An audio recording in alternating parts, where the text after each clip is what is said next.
Hey, welcome back to See the Wood Turn. Hey, when we're making bowls and roughing them out, the mindset is to make the biggest bowl possible, and that's not always the right answer. You got to let the wood kind of tell you what it wants to be based on multiple factors, and I'm going to show you why it does not always pay to try to make it as big as possible, because it just costs you in the long run. Okay, so when we're roughing these out, you can see this is rough, it's not finished, and normally this is how it sits in the tree. It's growing upright like this, so the ground will be down here and this will be going up towards the branches, and you can see that by the grain. It's like this here. It would be in a circle like this, and the center of the tree is what is called the pith, and that's where almost all your cracks start. So when you're roughing these, you want to get rid of the pith. Sometimes we do it when we're actually cutting the rough outside with the chainsaw, but other times you just don't and the pith is still there. But when you put it on the lathe, you want to get rid of that. And sometimes you cut it close, and this one here you can see we're really close to the pith. You can see these last few rings are real small right here. So this is just about the center of the tree right here. And again, the mindset is just nature is you're just trying to make the biggest bowl possible, because you can always go smaller.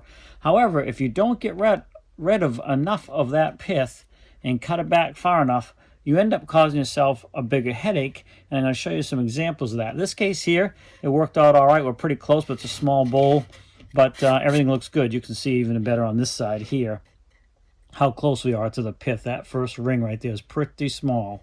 So let me show you an example of what happens when you really try to get the most out of it and ends up costing you in the end. So here you can see two examples where I got really close to the pith, but I should have actually, the pith itself is gone, but I'm so close that that's where the crack started.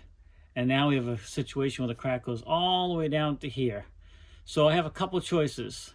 I can either throw this bowl away, because it's going to end up way down here, or I can cut it way back and have it just a shallow, small bowl. I could fill this after I turn it down some, put some filler in there. So those are really your options, or, it's just a wasted piece. And here's another one here that kind of shows a little bit better. You can see that's where the pith was. And again, same options. And you got two cracks coming out of this one.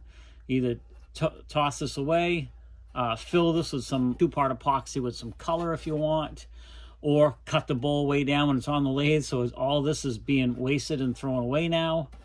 Leave the crack. You could also do that and just leave it as one of the parts of the wood, parts of the bowl. But the best thing to do, and this is going to happen no matter what you do sometimes, but to help eliminate it, you should come back a little bit further from that pith. Don't leave it so close like I did in these two here. Hoping I'd be okay, and it just did not work out. Now these have been drying now for probably 3 or 4 months, and these were treated, these were sealed, so it helps slow down the process, but it still happens. You can see that crack was already in it when I did it, and that's why you can see I got glue on it to stop it, and it did not go any further. So I took a chance on that one. It seemed to work out. But so that's what happens. If you try to get as much as you can out of the bowl, it does not always pay off. So I got to decide what to do with these when I end up taking them, put them back on the lathe. Now, sometimes these cracks are only, superficial. They're just on the outside. But on these ones here, you can clearly see this goes all the way to the inside. If it only went part way, you can turn that crack away and it'll be gone. And then take your rim down a little bit, which you're going to have to do anyways to flatten it back out. So, yeah, it doesn't always pay to try to get the most out of the bowl, because you end up trying to make a bowl this big, and when you're done, you end up with a plate.